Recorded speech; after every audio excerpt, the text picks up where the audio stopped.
na siya magbukas ng aming pangunawa, ng aming pandinig, Lord, upang tulingan na aming maunawaan at matanggap ang lahat ng ituturo mo sa amin sa umagang ito. Ano mga distraction na maaaring ginagawa ng kalaban sa oras ito ay aming sinasaway sa pangalan ni Jesus. Maging Lord God ang antok, maging Lord God ang mga hindi focused, Lord God, in Jesus' name. Tulungan niyo po kami, Panginoon, sa umagang ito na magkaroon ng focus, attention, Lord God, na makinig sa iyong salita. Huwag pong masayang, Lord, ang iyong banal na salita na hindi namin matanggap. Bagos, Panginoon, ang lahat ng ito ay pumasok po sa aming isipan at sa aming puso. At tunay nga, Lord, atong pakaingatan. Pagpalain niyo po ang inyong abang lingkod, patuloy, Lord, ikaw siyang mahayag. Ang katotohanan po, Panginoon, ang siyang patuloy, Lord, masabi at Lord God, naibigay sa iyong mga anak sa umagang ito. Sa iyo ang lahat ng papulit parangal, ipamidalangin sa pangalan ni Jesus. Amen. Amen. Sige po, makakaupo na po ang bawat isa. Ayan.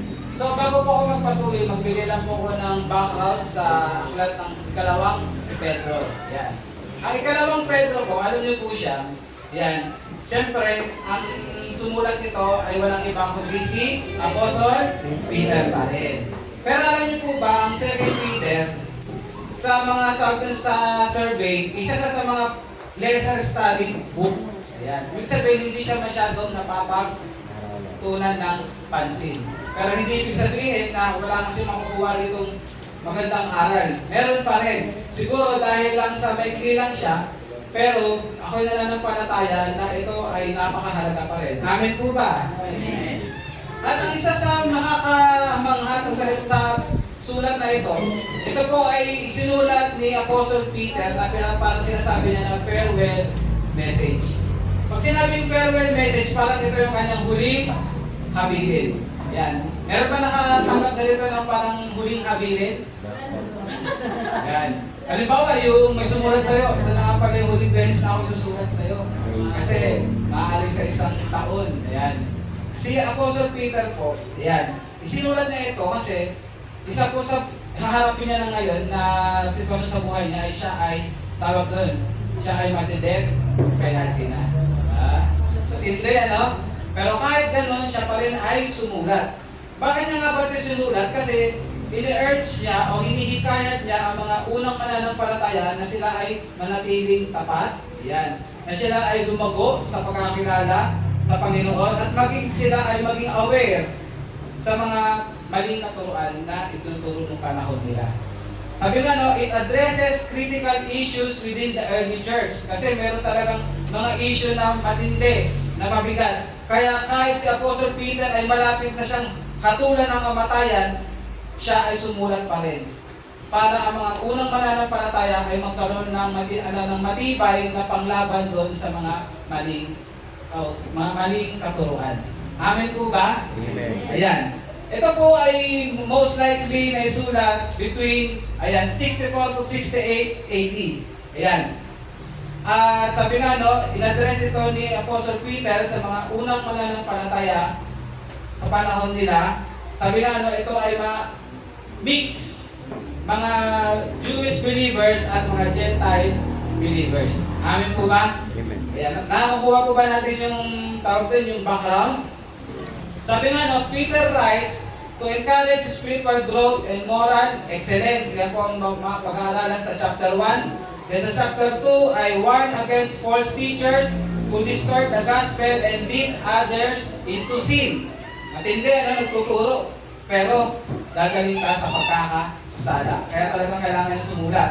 And sa chapter 3 naman ay reaffirm the certainty of Christ's return and the final judgment. Kasi madadaanan natin dito na mayroong mga nagtuturo na hindi na babalik ang Panginoong Yesus.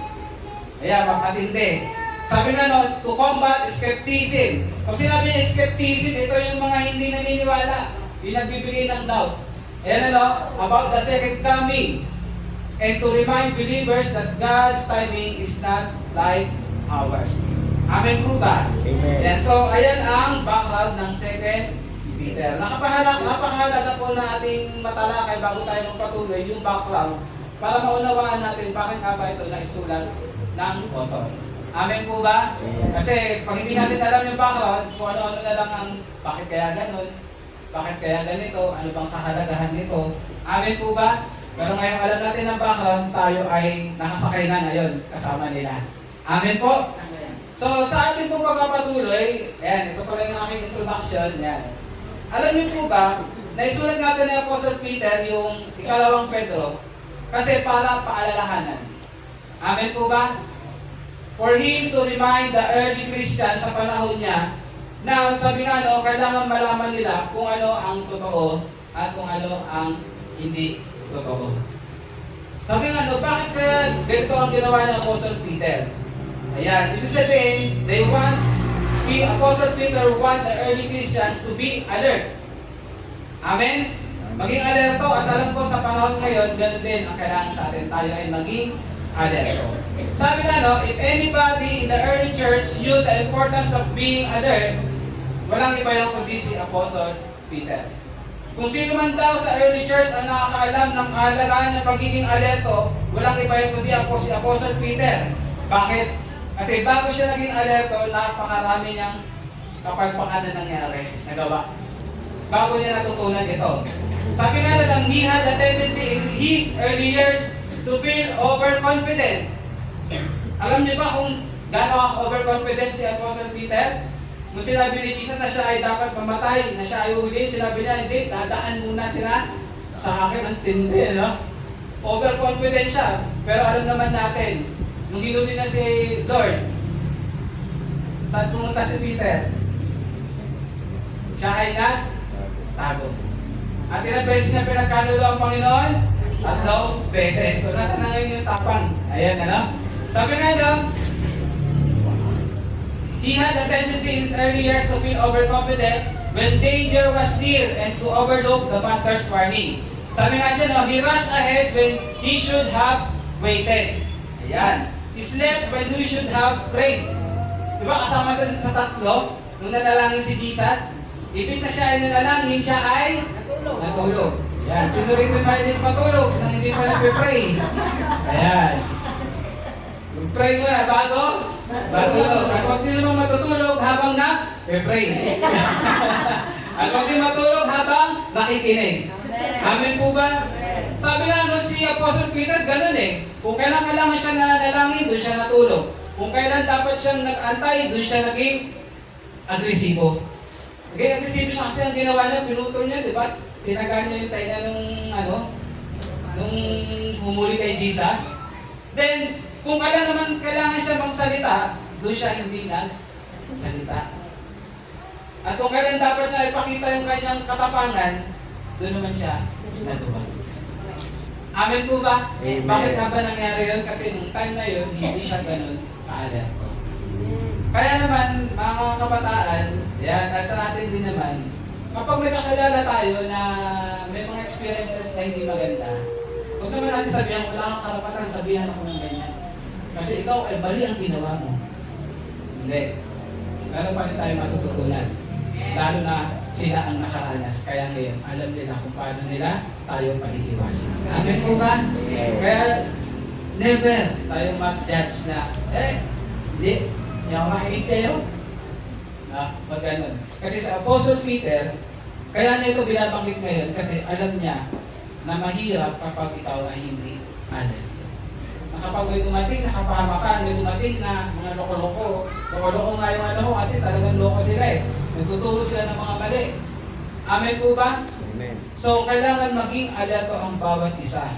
At ang gusto rin ng Apostle Peter, yung panahon na yon ay matuto ang mga unang mananampalataya. At sa atin din naman ngayon na tayo ay matuto. Amen po ba? Amen. Gusto niyo pa maging alerto? Amen. Ayan. So, sa unang epistle, o sa 1 Peter, in-emphasize ni Apostle Peter ay tinatawag na grace of God. Amen po ba? Marami ba tayo natutunan sa 1 Peter?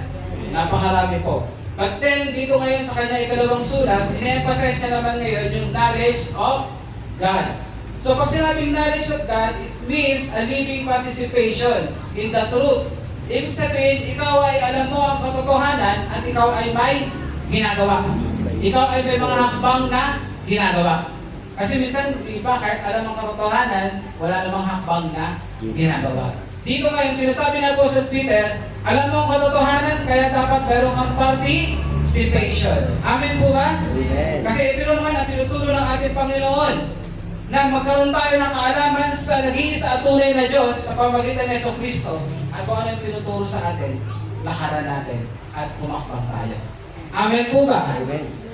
Kaya naman dito sa ating verse, nakita nyo dyan, na binuksan ni Apostle Peter ang kanyang salita, yan, ang kanyang sulat, kung ano ngayon ang description na tinatawag ng tunay na buhay Kristiyano. Sabi nyo nga po, tunay na Kristiyano.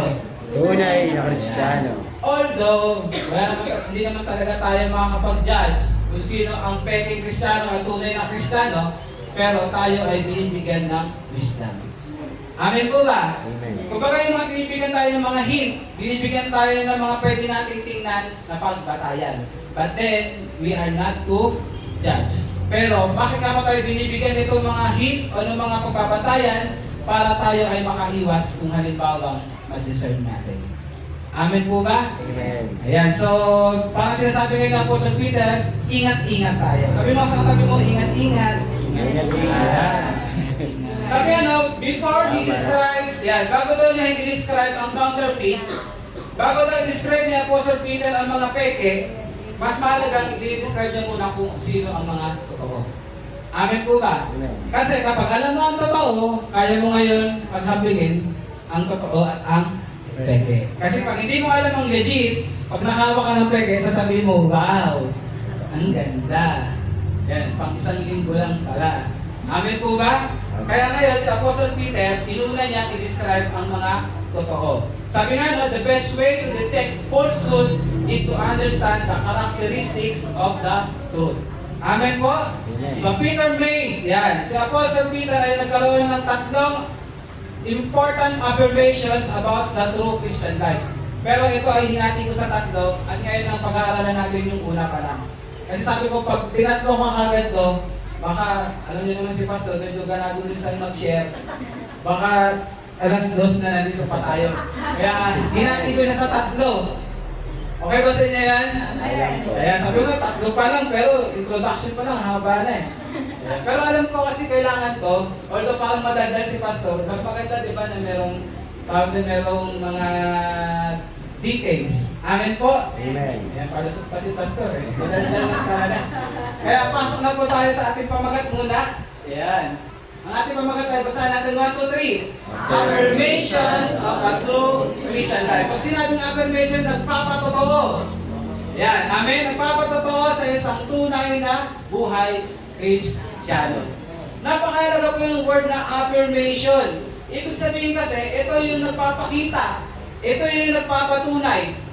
O sabi nga doon, nagbibigay ng, ang tawag doon, yung tatak. Ayan. Na ikaw ay talagang tunay na Kristiyano o yung buhay mo ay masasabing ikaw ay tunay na Kristiyano. Amen po? Amen. So, ibig sabihin, sa umagang ito, hindi ko naman sinasabing peke Kristiyano tayo dito. Amen? Sabi ko nga ay, we are not to judge. But then, mas maganda sa umagang ito, ating i-evaluate ang sarili natin. Amen? And at the same time, ito rin yung ating titingnan kapag tayo ay nakakakita ng mga bagay na sinasabi nilang sila ay Kristiyano, na sila ay kilala nila si Kristo.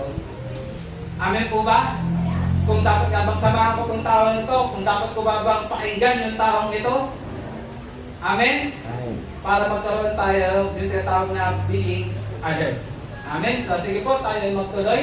Ang unang bagay po, yan, na sinasabi ng affirmation ay, yan, basahin natin yung una, 1, 2, 3. The Christian life begins with faith. Ayan yung number 1. Next week, si Ate Ruth, pero sa first Sunday, yung number 2 naman. So ngayon, ito, the Christian life begins with faith. Sabi dito na ang isang Kristiyano, buhay Kristiyano, ay tunay na nagsimula sa pananampalataya. Amen po ba? From the word itself, Christian life begins with faith. Ang isang Kristiyano ay hindi po nabubuo sa mabuting gawa. Amen. Amen? Ang isang pagiging Kristiyano ay hindi dahil pinanganak ka sa isang Kristiyanong pamilya. Amen. At ang pagiging Kristiyano ay hindi lang naman din sinasabi dahil ito ay lahi mo. May lahi bang Kristiyano? Laro. Sa kaya yun. Ayan, ano? Kundi ang pagiging Kristiyano, ito ay nagsisimula sa pamamagitan ng pananampalataya. Amen? Amen. Alam naman natin lahat yan, kaya ngayong umaga, ayan ang ating pag-uusapan. Sabi nga po, Peter called it like precious faith. Pag sinabing precious faith, it means that our standing with the Lord today. Yan. Pag sinabi daw pong precious faith, ibig sabihin nito, kahit tayo mga mananampalataya ngayon, ay hindi po naiiba sa kalagayan ng mga naunang mananampalataya. Amen? Amen. Hindi yung ibig sabihin na sila ay mas mapalad. Kasi kasama nila si Jesus. Isip niyo ba minsan yun? Na buti pa sila kasama nila si Jesus. Buti pa sila naranasan nila yung pinakain sila. Amen? Buti pa sila nakasama nila sa barko si Jesus at kanilang nasaksihan kung paano pinahupa ni Jesus ang hangin. Kung paano pinanatili ni Jesus ang mga alon. Amen? Naisip niyo ba yun? Sana all. Ganun na. Pero alam niyo ba, hindi. Kasi kahit nakasama nila si Jesus noon, at tayo man ngayon ay hindi natin nakita si Jesus, parehas yun. Ang tawag doon ay precious faith. Hindi mas angat ang kanilang kalagayan at hindi mas lesa ang kalagayan natin. Parehas lang. Bakit? Kasi yun. It is not necessary to see the Lord with our human eyes in order to love Him. Amen? Kailangan ba makita mo si Jesus para mahalin mo? Hindi po. Hindi. Hindi naman kailangan makita mo pa si Jesus para ikaw ay magtiwala sa Kanya. Amen. Kasi kahit ngayon hindi natin siya nakita, tayo ay nagtitiwala sa Kanya. Amen. And it is not, hindi rin necessary makasama mo si Jesus o makita mo siya para ikaw ay makashare sa Kanyang glory. Kasi kahit ngayon, nararanasan natin ang glory ng Lord. Amen po ba? Amen.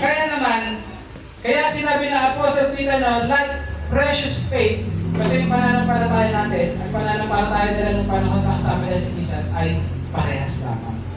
Amen po ba? Amen. Kaya kasi sinabi, Christian life begins with faith. At diyan tayo papasok ngayon. Siyempre, ang faith na to ay sa isang persona. Amen?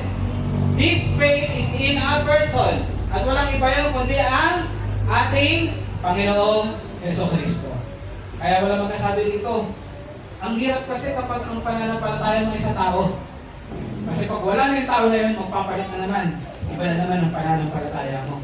At ang pinakamahirap sa lahat, kapag yung taong pinanampalataya mo ay patay at hindi muli nabuhay. Sayang ang iyong pananampalataya. At ang pananampalataya mo naman din ay hindi sa iyong kinabibilangan. Amen po ba? Kasi ang pananampalataya dapat kay Jesucristo lamang. Lahat ba tayo may pananampalataya sa Panginoon? Amen. Ayan. Sabi nga the person is Jesus Christ. Sino daw siya?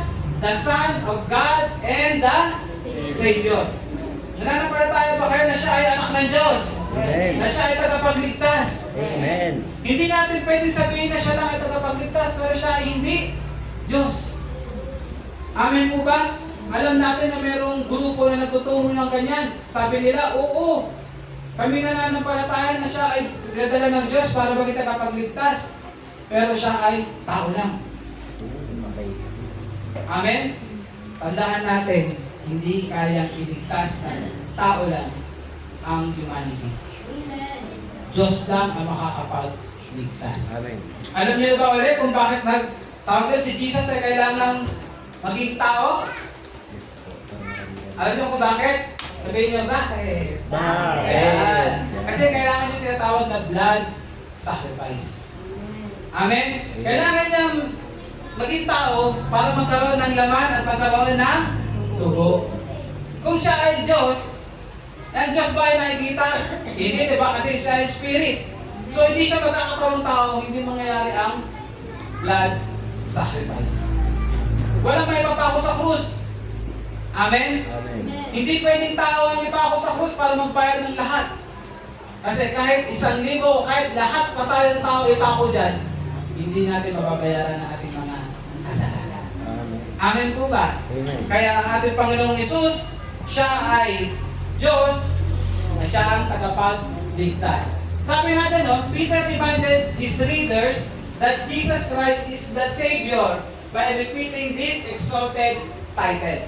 Maraming beses po nadadaanan natin dito sa 2 Peter, yung tinatawag na Savior. Ang sabi nga doon, Kuya Renzi, pakibalik din sa ating verse. Yan. Sinabi niya no, sa verse 1, Simon Peter, a servant and apostle of Jesus Christ, to those who through the righteousness of our God and Savior. Nakita niyo yung word na yon? Our God and Savior. Hindi po yan dalawa. Hindi yan sinabi na ang Diyos at ang Panginoong Jesucristo. Hindi. Ang sinabi diyan, ang Diyos, yan ano, na si Jesucristo. Amin po ba? Nakakuha natin? Amen. Hindi sinabi ng Apostle Peter na ang Diyos at ang Panginoong Jesus, kundi ang Diyos na ating tagapagligtas na si Jesucristo.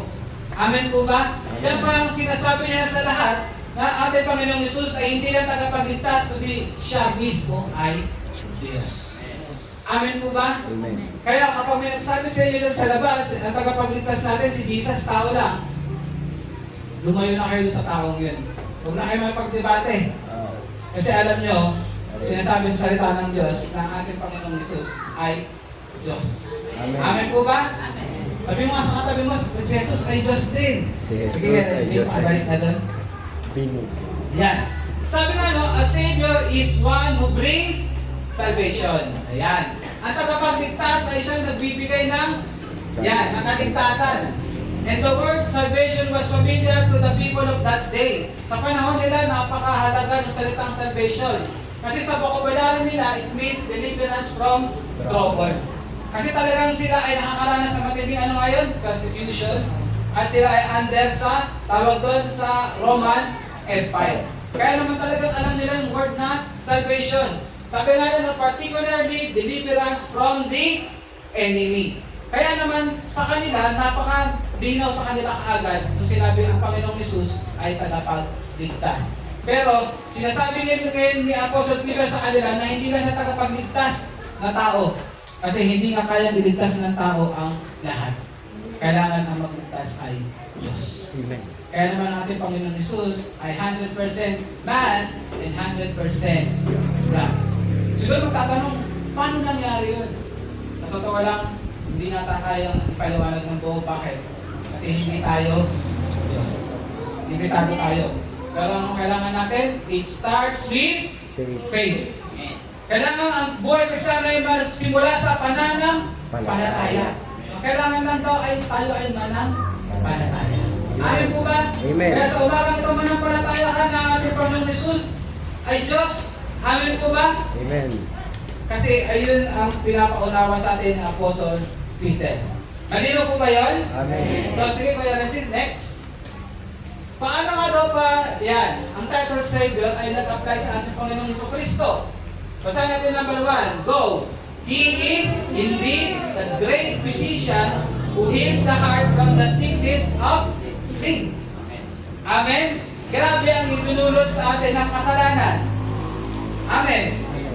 Pero ang Panginoong Hesus ang siyang nag-heal sa atin. Tayo ay pinatawad, tayo ay nilinis. At anuman ang ginawang panira sa atin ng kalaban o ng kasalanan, tayo ay ginawang bago ng Diyos. Amen po ba? Pwede ba palakpakan natin ang Lord? Kaya ba tayong baguhin ng tao? Kaya ba tayong ayusin ng tao? Hindi. Ang Diyos ang makakagawa niyan. At ang makakagawa na ng ating Panginoong Jesucristo. Pangalawa, He is the victorious and the conqueror who has defeated our enemies. Sino mga enemies? Sin, death, Satan, and hell. And is leading us in triumph. Walang ibang tumalo sa kasalanan, sa kamatayan at kasatanas, kundi ang ating Panginoong Jesucristo lamang. Amen po ba? Kaya naman siya ang ultimate Savior. At siya lamang ang nag-iisang tagapagligtas. Amen? And sabi nga dyan, siya ay Diyos. Sabi na He is God and our Savior. Sa 2 Peter 1 verse 1, yung mga verse dyan, pagdating nyo sa bahay, basahin nyo. Amen? Para nare-review tayo. Sabi na He is our Lord and Savior, and He is the Lord and Savior. Kung makikita nyo dyan, ilang beses pinaulit-ulit. Ang sabi nga no, pag sinabing ilang beses pinaulit-ulit, kasi ito ay dapat pagtunan ng pansin, kasi ito ay napakahalaga. Amen. Amen po ba? Amen. Ayan. So, malinaw ba sa atin yung bagay na yan? Na ang ating pananampalataya ay sa Panginoong Jesucristo. Bakit sa Kanya? Kasi siya ang God and Savior. Kailangan manampalataya ka sa tunay na tagapagligtas at sa tunay na Diyos. Kaya hindi ako nagtaka kung bakit yung awit kanina, ikaw ang tunay na Diyos. Kasi kailangan madiin sa atin ngayon na ang pinanampalatayaan natin ay nag-iisa at tunay na Diyos. Amen po ba? Palakpakan natin ang Lord. At alam niyo po ba, dahil ang ating Panginoong Jesus ay Diyos, meron din siyang ini-impart sa atin as we have put our faith in Him. Sige, Kuya Renzi, nandiyan din. Ayan, our Lord and Savior Jesus gave us, una, yung tinatawag na righteousness. Ayan. Bakit nga ba righteousness? Ito yan, napakaliit lang ano. Sabi nga, kapag nung tayo ay nagtiwala sa ating Panginoong Jesus bilang ating tagapagligtas, yung kanyang katuwiran, yung kanyang righteousness ay naging ating righteousness. Amen. Kaya, kahit anong sabihin ng tao na napakasama mong tao dati, kapag sinabi ng Panginoong Jesus na ang aking righteousness ay pinagkaloob ko sa iyo, ang ihaharap natin una sa Diyos, hindi yung righteousness natin kasi wala naman tayong righteousness, kundi ang righteousness ng ating Panginoong Jesus. Amen po ba? Kaya yun yung confidence natin, yung meron tayong confidence sa bagay na yun. Nabitbit natin ang righteousness ng Panginoon.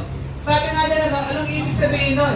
Tayo ngayon ay merong right standing before God. Kaya natin humarap sa trono ng Diyos. Bakit? Kasi ang bitbit natin ay ang katwiran ng ating Panginoong Jesucristo. Naalala niyo yung sinabi ni Kuya Renzi kanina? Naglalakit-lakit lahat. Sinabi niya, di ba? Once a year na kailangan may pumasok doon sa banalan, sa Holy of Holies.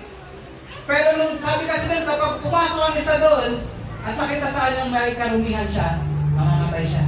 Bakit? Sobrang banal ng Diyos.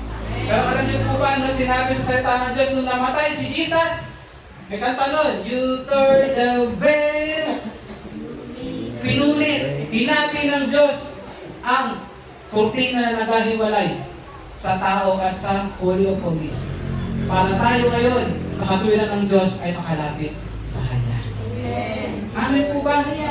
Ito ay biyaya ng Diyos. Kaya naman yung righteousness niya ay nasa atin ngayon. Kaya kaya natin lumapit sa trono ng Diyos. Amen po ba? Pwede palakpakan natin ng Lord. Sabi nga, we could never earn this righteousness. Hindi natin ito kaya makuha talaga. Pero ito ay regalo ng Diyos doon sa mga naniwala na ng palataya. Amen po ba? Sarap pakinggan, ano? Isang katotohanan, ang sarap. Thank you, Lord. Kasi yung righteousness mo ngayon nasa amin. Sa kabila na ganito kami, but still, we can stand before God because of your righteousness. Pangalawa, binibigyan tayo ng Lord ng ano daw? Grace. Ayan. Sabi ko, bugbog na bugbog yung salitang grace, pero okay lang. Kasi ito yung araw-araw kailangan natin.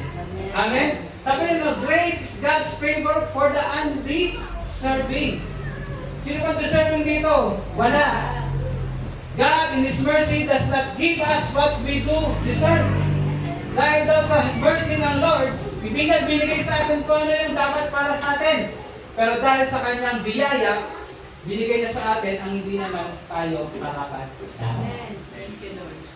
Isang bagay nga napanood ko nung nakaraan sa Facebook, maganda yung naging description niya. Paano daw ba nag-a-apply yung grace sa mercy? Yan. Ito daw yan. Sabi niya, yung mercy, paano nga ba nag-apply yan? Kasi, deserve tayo mapunta sa impyerno. Amen po ba? Pero dahil sa awa ng Diyos, hindi niya tayo pinapunta sa impyerno.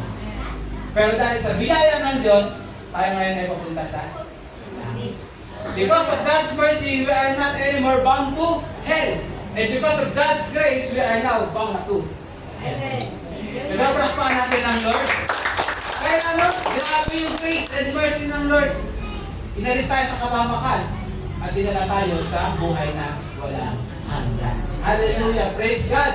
Kaya nga napag-aralan natin nakaraan, our God is the God of all grace. And He channels that grace to us through our Lord Jesus Christ. Dahil sa ating Panginoong Jesucristo. Amen po ba? Kaya grabe, kaya mahalaga na ang ating faith ay in the person of Jesus Christ. Dahil walang ibang makakalapit sa Ama kundi ang Panginoong Jesus. At walang ibang pagdadaanan ng blessing ng Ama kundi sa ating Panginoong Jesucristo. Amen. Amen po ba? At ang pangatlo, God gave us peace. Sino rin gusto ng kapayapaan? Amen. Sino rin gusto ng pumayapa? Alam ko na. Kapayapaan lang. Yan, ano? So, the result of our experience sa ating Panginoon is peace. Bakit? Because we have peace with God. Sabi na, no, dati ang tawag sa atin ay enemy of God. Pero ngayon, nung tinanggap natin Panginoon, tayo ay children of God. And we belong to the family of God. Sabi nga, no, kung meron mang napakasarap na kaibigan at Diyos, walang ibang kundi ang Diyos. Pero kung meron mang matinding kaaway, ang Diyos yun. Kaya salamat dahil sa Panginoong Jesus, tayo ngayon ay kapamilya na ng Diyos. Amen po, palakpakan natin ng Lord. Because we have that peace with God, ibig sabihin ngayon, tayo ngayon ay talagang maayos ang kalagayan sa harapan ng Diyos. Amen po ba? Sabi nga dyan, ang katotohanan po, yung grace at peace ay patuloy na nag-multiply. Ano sabi na nag-multiply? Ibig sabihin, hindi mo kayang sukatin, hindi mo kayang pigilan. Laging dumadagdag, araw. Paano nangyayari yan? Kapag ikaw ay patuloy na lumalakad ayon sa kalooban ng Diyos at patuloy kang nananampalataya at nagtitiwala sa Diyos at sa kanyang mga promesa sa buhay natin. Amen po ba? Kaya nga, sa araw-araw, kapatid, huwag kang mahiyang lumapit sa Diyos. Sabi mo sa katabi mo, huwag kang mahiyang lumapit sa Diyos. Huwag kang mahiyang lumapit sa Diyos. Kasi hindi siya na ibusan ng grace sa buhay natin. Amen po ba? Always grace abounds. Sa ano sa gusto? Kasi ito yung kailangan natin. Grace always abounds. Amen po ba? Ayan. Tapos na po ba? Meron pa. May letter B pa. Ayan. So, yun yung una. Pangalawa, this faith involves God's divine power. Dahil sa pananampalatayang ito, nararanasan natin o natatanggap natin yung tinatawag na divine power. Pag sinabing divine power, ano yan? When we know Jesus Christ personally, atin din na-experience yung divine power ng Lord. Bakit ba kailangan ng divine power? Kasi yung divine power ng Lord, ito yung magpuproduce sa atin ng ano daw po? Life, ng buhay, and godliness. Amen po ba? Life and godliness. Sabi na, no, God gives you everything you will ever need for life and godliness. Nothing has to be added. Pag nabasa niyo po yung Colossians 2 verse 10, sinasabi dyan, tinanggap na natin ang lahat mula sa Panginoon. Amen po ba? Sino rito nananampalataya na ang Lord hindi nag-hold back sa iyo ng pagpapala? Amen. Sino rito nananampalataya na ang Panginoon talagang binigay niya ang lahat sa atin para tayo ay magkaroon tayo ng gabay sa isang buhay Kristiyano? Na mamuhay tayo na may kabanalan, yung tawag na godliness. Amen po ba? Anong example ng pastor? Sa katotohanan po, kapag ikaw ay parang gusto mong gumawa ng kasalanan, meron kagad ng papaalala sa iyo, kahit di mo narinig, pero sinasabi, mali yan. Amen. Hindi nga alam, isa makulit. Tanong ko pa nga kay pastor, kung mali ito. Tanong ko pa nga kay sister, baka parehas kami. Baka hindi naman. Walang totoo, may pangungusap na sa iyo. Pero yung still voice na sinasabi sa iyo, huwag yan, umiwas ka. Amen po ba? Para ikaw ay makalakad na may katuwiran at may kabanalan. Kasi, ang totoo, in-equip ka na ng Lord ng lahat ng kailangan mo. Ang lahat ng kailangan natin para mamuhay tayo sa Kanya. Naniniwala ba kayo doon? Kailangan natin manampalataya at maniwala sa bagay na yan. Kaya nga sinasabi, Christian has all that is needed Sabi niyo nga po, we have all that is needed. Yan. And it only needs to grow. Meron na tayo lahat, pero ang kailangan na lang natin ay palaguin. Yan. Sabi mo na tabi mo, palaguin natin. Yan. Parang baby lang naman yan eh. Ang baby ba nung simula? Yan. Wala pang paa. Tanungin ko kayo, yung baby ba, nung pinanganak, wala pang paa? Ang sinabi, yung baby lalagay ng paa ng Lord pag 7 years old na. Di ba hindi? Lahat na may paa, may kamay. Ang baby ba, wala ang dila? Di ba meron na agad? Pero habang siya ay lumalaki, gumagapang, ano sunod? Lumalakad, matakbo na agad, natindi na. Matakbo. Matakbo. Tapos tapos maya-maya, nagsasalita na. So simula, hindi pa nakapag-isip ng sa sarili nila, hindi pa naunawan, pero habang lumalaki, nakakaunawa. Amen po ba? Ibig sabihin, ang tao, physically, lahat ng kailangan niya, nandun na. Pero kailangan lang ma-develop. Amen po ba? Nakukuha natin? So ganun din ang mananampalataya. Nung tayo ay tumanggap sa Panginoon, pinagkaloob niya lang lahat sa atin. Pero ang kailangan na lang natin gawin, i-develop. Kaya sabi mo ngayon, i-develop natin. Ang tanong ngayon, paano natin ma-develop yan? Walang iba kundi magpasailalim tayo sa kapangyarihan ng banal na Espiritu Santo. Yan. Alam niyo kung ano yung mga yun? Wala namang iba eh, kundi yung fruit of the Spirit. Amen? Pwede ba natin sabay-sabay banggitin yung mga SOD students natin? Ano yan? Love, joy, peace, patience, kindness, goodness, gentleness, ano ba? Faithfulness and self-control. Lahat yan nasa iyo na. Naniwala ka. Kailangan mo lang hubugin. Amen po ba? Sino dito yung mainitin ulo? Nandiyan yung gentleness at self-control. Yan. Amen po ba? Sino dito yung... Huwag na. Dami na. Basta yung siyang na yun. Sasabihin, pastor, nasa iyo lahat ah. Dahil sisigawan niyo na ako, develop mo, pastor. Sabihin nung asama ka dyan, Amen! So, lahat yan nasa atin na. Kailangan na natin i-develop. Kailangan na natin palaguin. Amen po ba? So, next natin. Mahaba tayo eh. Ayan. Things we receive through God's divine power. Power, yan o. Everything we need for life and godliness. Ano daw yan? Ano? Spiritual strength. Amen po ba? Yeah. Wisdom, guidance, and moral power to live in a way that pleases God. Kaya kapatid, pag tinanong ka, kamusta ka? Huwag mo sabihin nakakasurvive. Sabihin mo, nagtatagumpay araw-araw. Amen. Amen po ba? Hindi tayo we are not surviving every day. Kasi meron tayong Diyos na matagumpay. Kaya tayo ay laging nagtatagumpay araw-araw. Amen po ba? Pangalawa, ano tinatanggap natin? Knowledge from our God. O yung ating karunungan at kaalaman tungkol sa ating Diyos.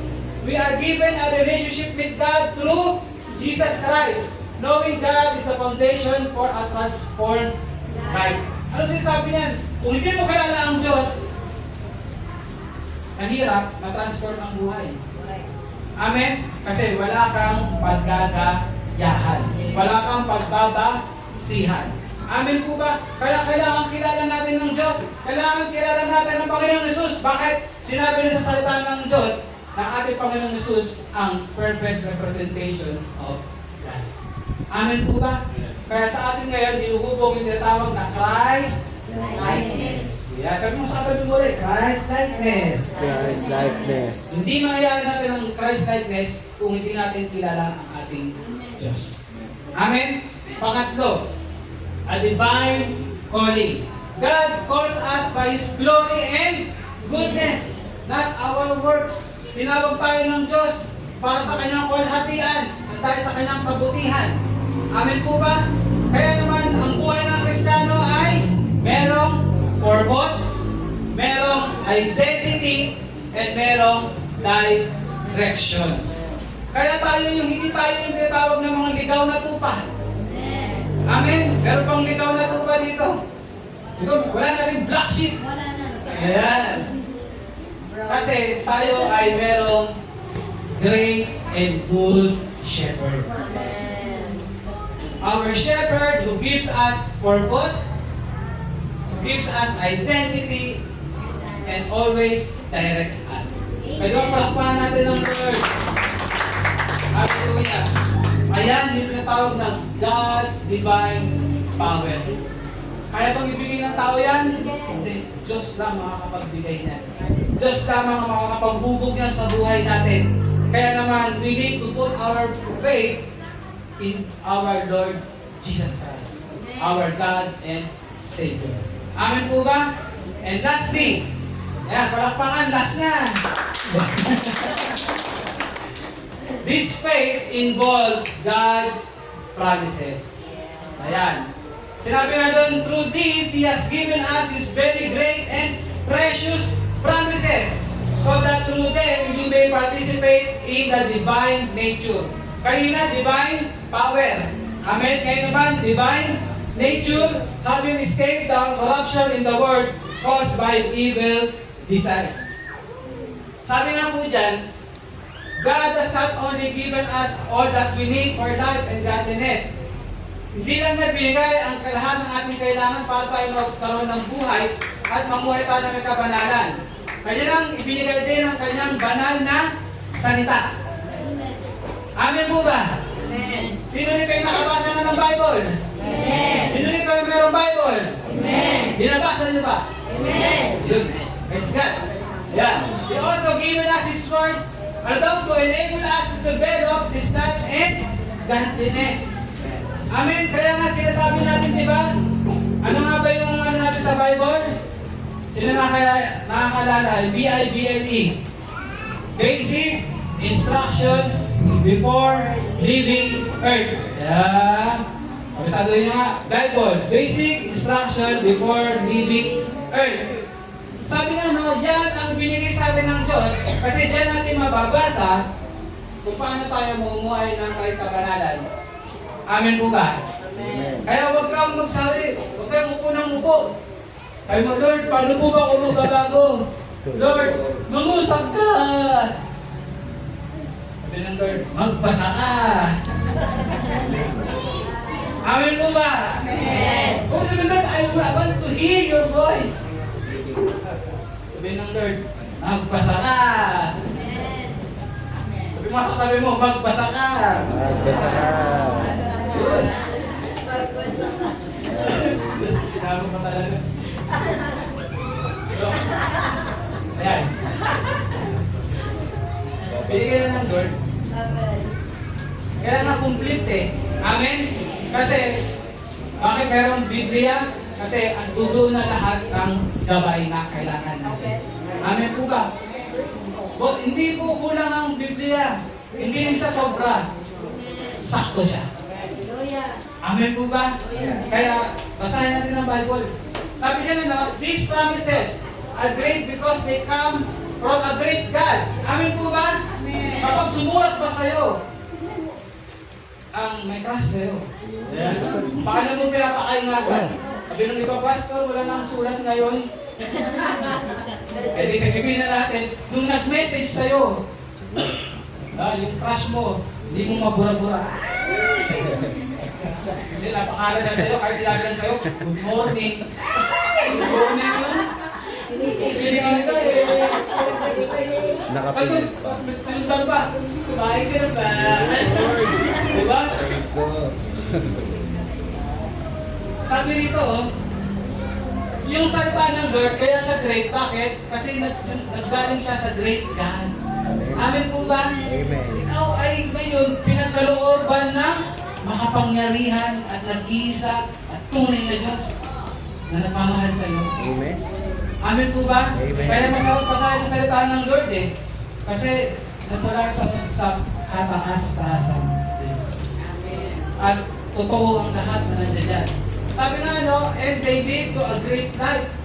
Kung ito ay nanggaling sa great God, this means it will bring us great life. Amen po nga. Do you believe? Wala.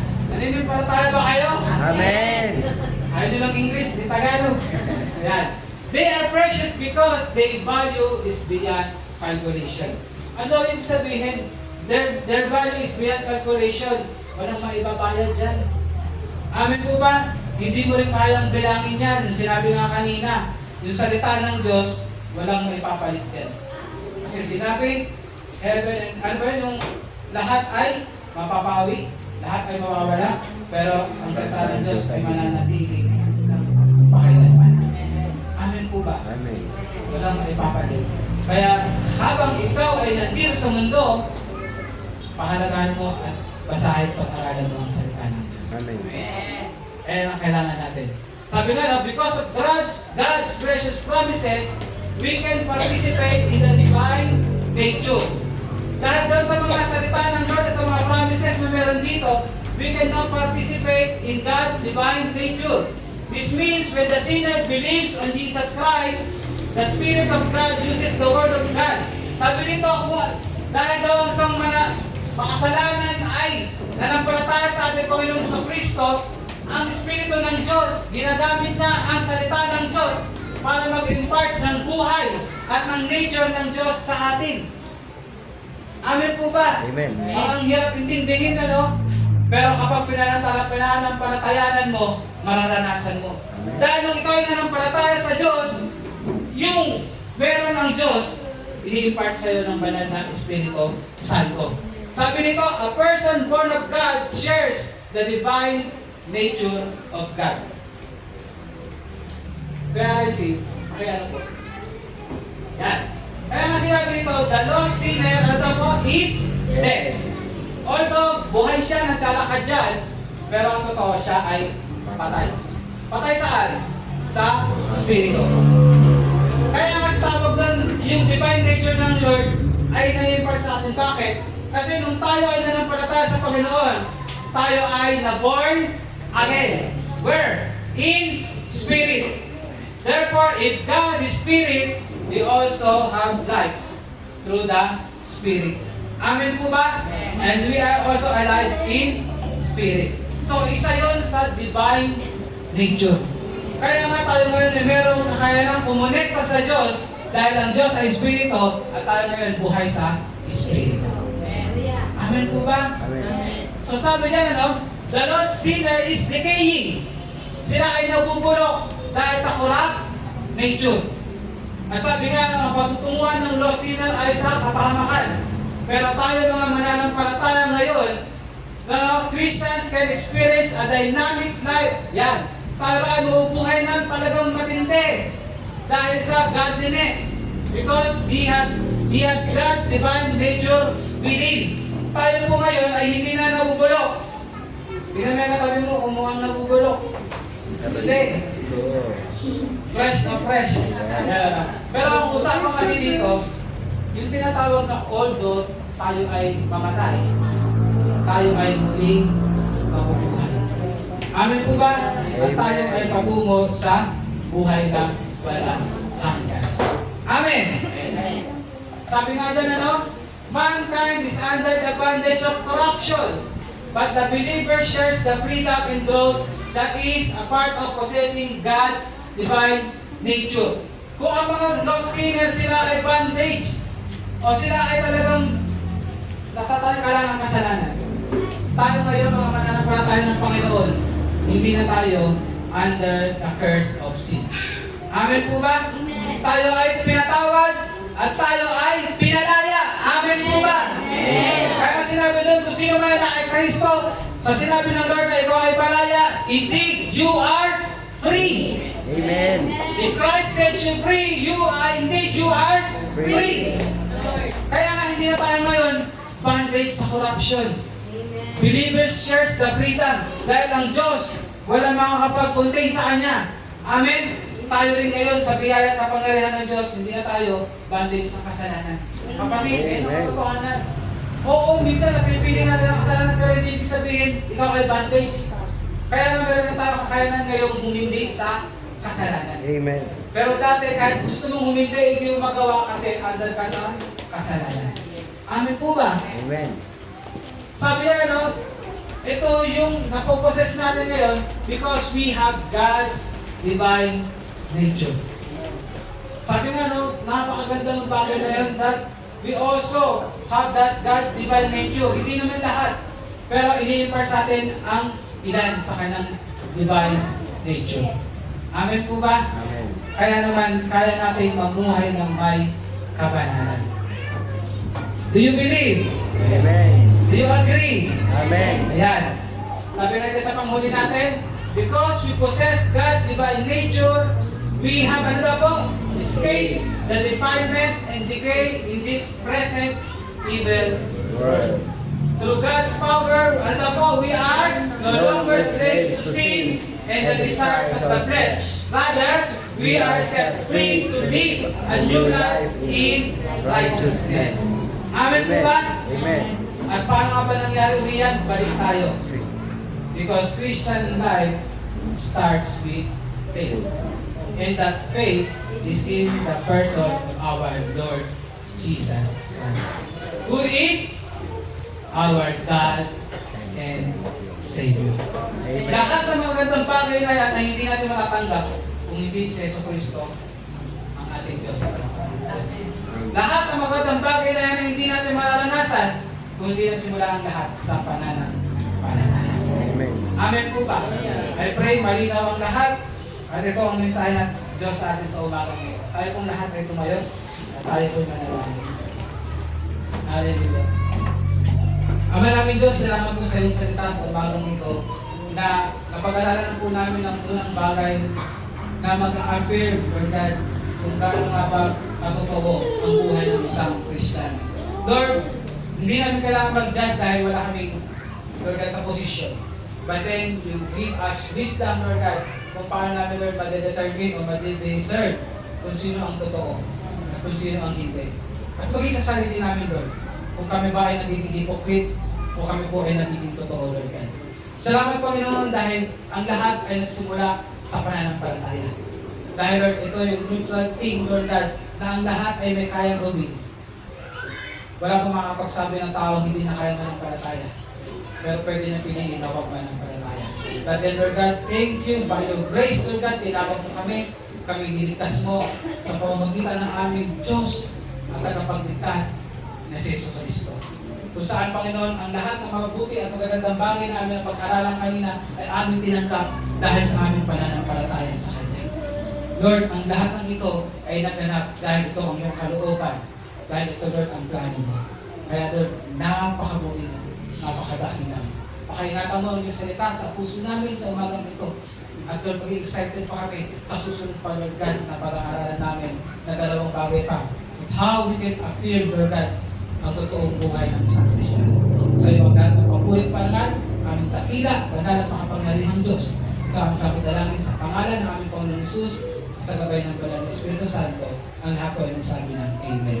Amen. God bless po sa lahat, at tayo po ay